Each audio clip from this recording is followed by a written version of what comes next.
So for the first time, we have an official estimate of how much it's going to cost to redevelop the Misericordia Hospital. Previously, we've heard a lot of speculation, a lot of rumor that maybe the price would be somewhere around $1 billion, which is already a pretty stunning figure.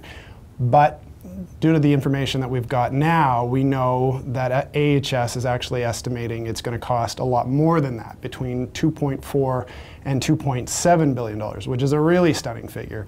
And the reason they say it's gone up so much is because they need a much larger hospital than is there right now. The current facility is about 200 beds. They say the population needs in that area of the city are expanding, and they're going to need a hospital at least double the size of the current one. What's fascinating to me about this is two things. One, Keith is too modest to tell you that he spent 7 months fighting with access to information requests to get this information, which for some reason Alberta Health Services was wanting to keep away from public eyes.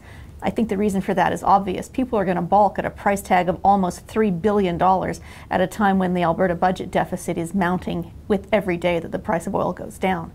But I think there's a really important question that underlines all of this, which is what kind of health facility do we really need in the West End? Do we really need a hospital with 400 or 500 beds? Do we really need a Hummer of a hospital? Or do we need more like a peppy Honda Civic hospital, a community health center with an urgent care, a place that does day surgeries, a place that takes pressure off the University of Alberta and the Royal ALEC, but that doesn't try to compete with them?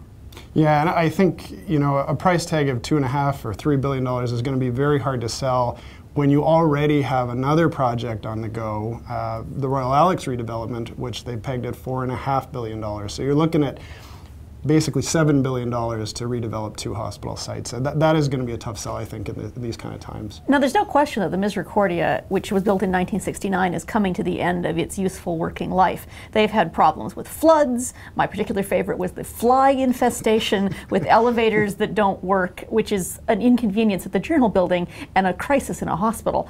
So I don't want to sit here and nickel and dime whether we need a new hospital. The question is, do we need a $2.5 billion hospital? Or is there a better kind of facility we could have that would actually provide better urgent care and preventative care to people in the West End without necessarily duplicating services that are offered at other hospitals?